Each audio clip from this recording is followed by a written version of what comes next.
حضرت عباس اور حضرت عمر رضی اللہ تعالی عنہ کا آپس میں دوستانہ تھا. انہوں نے ایک دن بیٹھے بیٹھے عہد کیا کہ ہم میں سے جو شخص پہلے فوت ہو گیا وہ دوسرے کو خواب میں ملے اور قبر کے حالات بتائے. اچانک حضرت عمر کا وصال پہلے ہو گیا. سال کے بعد حضرت عمر خواب میں ملے. اس نے کہا عباس مجھے وعدہ تو یاد تھا لیکن سخت حساب آن پڑا تھا تو میں تو اس کے اندر لگا رہا. تو اب کیا ہوا؟ کہا پھر اللہ نے کہا چلو اس کو یوں ہی معاف کر دو. تو کہا چھٹ کے ابھی آ رہا ہوں. تو میں نے کہا وعدہ پورا کر دو.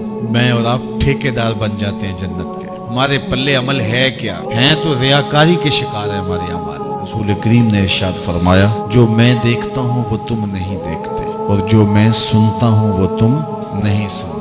آگے فرمایا کہ اللہ کی قسم جو میں جانتا ہوں وہ اگر تم جان لیتے تو تم بہت کم ہنستے بہت زیادہ روتے. تم جنگلوں میں دوڑ جاتے اور تم اللہ تعالیٰ کی پناہ میں آنا چاہتے یا اللہ ہمیں بچا لے. جنگلوں میں بھاگتے پھرتے آنکھوں میں آنسوؤں کی لڑیاں ہوتی چیختے ہوتے روتے ہوتے اگر جو میں جانتا ہوں اگر تم جان لیتے. قال ابو ذر حضرت ابو ذر اس حدیث کو روایت کرنے کے بعد فرمایا کاش کہ میں درخت ہوتا اور کاٹ دیا گیا ہوتا. میں درخت ہوتا جانور کھا گئے ہوتے. اللہ اکبر. حضرت عمر رضی اللہ تعالیٰ عنہ ایک کچی اینٹ اٹھاتے ہیں پھر نیچے رکھ دیتے ہیں پھر اٹھاتے ہیں پھر رکھ دیتے ہیں اور پھر کہتے ہیں کاش کہ میں یہ اینٹ ہوتا. حضرت سیدنا صدیق اکبر رضی اللہ تعالیٰ عنہ درخت کے نیچے بیٹھے تھے. ایک چڑیا ایک شاخ سے اڑ کے دوسری شاخ پہ جاتی وہاں سے اڑ کے پھر دوسری شاخ پہ آتی. حضرت صدیق اکبر رو پڑے. کہا چڑیا کتنی موج میں ہے جس شاخ پہ چاہے بیٹھتی ہے اور قیامت کے دن تیرا حساب بھی نہیں ہوگا.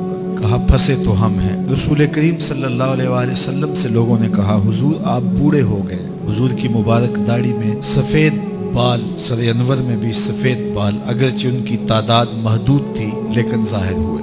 کہا سورہ ہود اور اس کی مماثل صورتوں نے مجھے بوڑھا کر دیا کیونکہ ان صورتوں میں اللہ کے عذابوں کا ذکر ہے آخرت کا ذکر ہے. یہ وہ بابرکت وجود ہیں وہ بابرکت ذات ہیں جن کے دامن پہ گناہ کا ایک دھبا بھی نہیں ہے. اور میں اور آپ اپنے آپ کو دیکھیں تو ہم کہاں کھڑے ہیں. حضور نے حضرت عائشہ سے کہا زوجہ ہے رسول کریم صلی اللہ علیہ وآلہ وسلم کی محبوبہ محبوب کائنات لیکن ان سے بھی میرے حضور نے کہا عائشہ گناہوں کو کبھی چھوٹا نہ سمجھنا گناہوں کو حقیر نہ سمجھنا کہ یہ چھوٹے ہیں کوئی بات نہیں اس سے کیا ہوگا. اس دن حساب ہوگا اس دن پوچھا جائے گا. تو اپنی زندگی کو مرتب اور منظم کر کے رکھو.